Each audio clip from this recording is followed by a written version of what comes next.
इस संसार में राधा नाम की शक्ति क्या है साहब, मैं आपको बता दूं। राधा राधा गाने से जीवन का कल्याण होता है।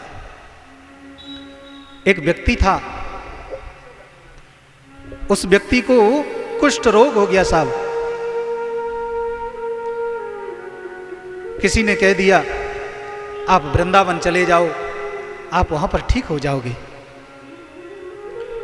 वो व्यक्ति वृंदावन में पहुंच गया साहब, और जब वृंदावन में पहुंच गया, एक सड़क के किनारे बैठ गया। दर्द के मारे बड़ा व्याकुल रहता, दर्द से कराहता। जो भी रास्ते से निकलता, कोई कुछ बताता, कोई कुछ बताता। कोई कहता कि ये लगाओ इस पर, कोई कहता ये फलानी दवा खाओ, मगर उसका रोग ठीक होने वाला नहीं था साहब। एक संत उधर गली से गुजरे और संत महात्मा ने उस व्यक्ति से कहा, बेटा आप इस सड़क के किनारे खाली बैठे रहते हो, एक काम किया करो, केवल राधे राधे गाया करो, राधा राधा शब्द गाया करो, शायद है कि आपका ये रोग ठीक हो जाएगा। सज्जनों, उन संत महात्मा की बात उस व्यक्ति के मन में उतर गई, और उसी दिन से वो व्यक्ति राधा राधा राधा राधा गाने लगा साहब। जब राधा राधा गाने लगा, जैसे ही दर्द तेज होता तो तेज से हा राधा गाता, और नित्य निरंतर वो राधा नाम गाता रहा। भक्तजनों, राधा नाम जब गाया, एक दिन भगवान श्री कृष्ण उसी गली से गुजरे, और जब उसी गली से गुजरे, राधा राधा नाम जब सुना मेरे गोविंद ने, उस व्यक्ति के पास में पहुंच गए। और जैसे ही उस व्यक्ति के पास में पहुंचे, जाकर के उस व्यक्ति को गले से लगा लिया साहब।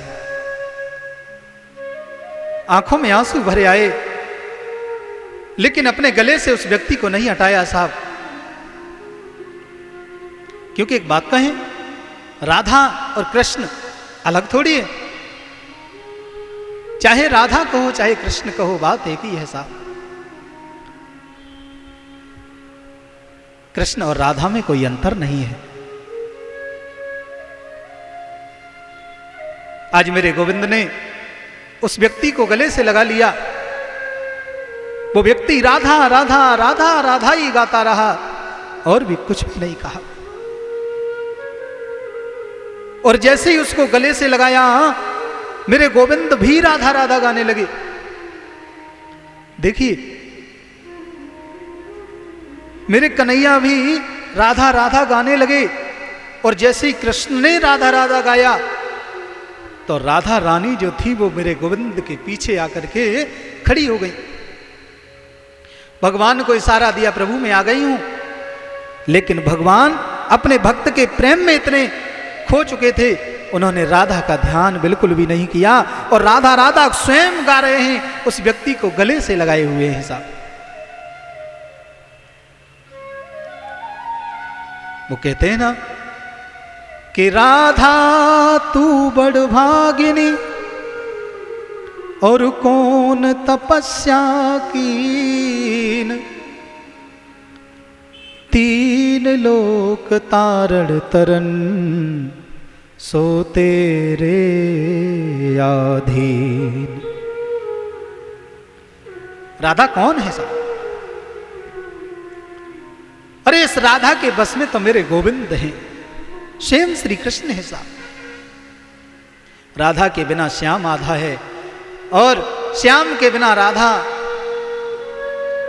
इसलिए दोनों में कोई अंतर नहीं है साहब।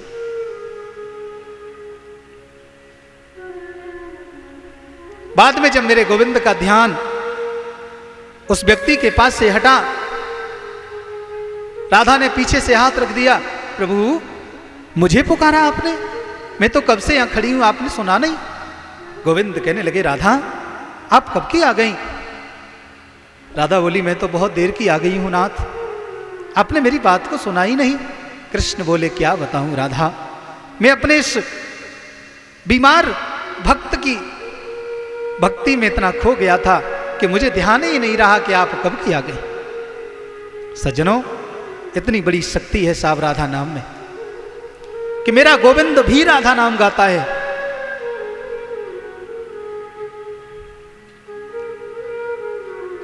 आज राधा राधा गाने से उस व्यक्ति का कुष्ठ रोग बिल्कुल ठीक हो गया साहब, कहीं भी कोई भी दाग तक नहीं रहा, एकदम सही हो गया उन संत की बात सुनने से।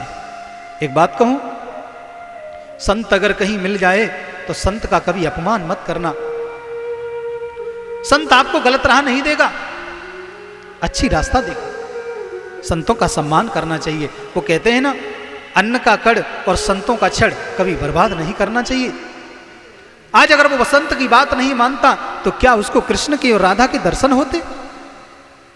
क्या उसका कुष्ठ रोग ठीक होता? नहीं। तो संतों की बात पर हमेशा विचार करो, संतों की बात को हमेशा मानो, सत्पुरुषों की बात को मानो, सत्पुरुषों का सम्मान करो, इसी में आपका कल्याण है साहब। बोलो राधे राधे।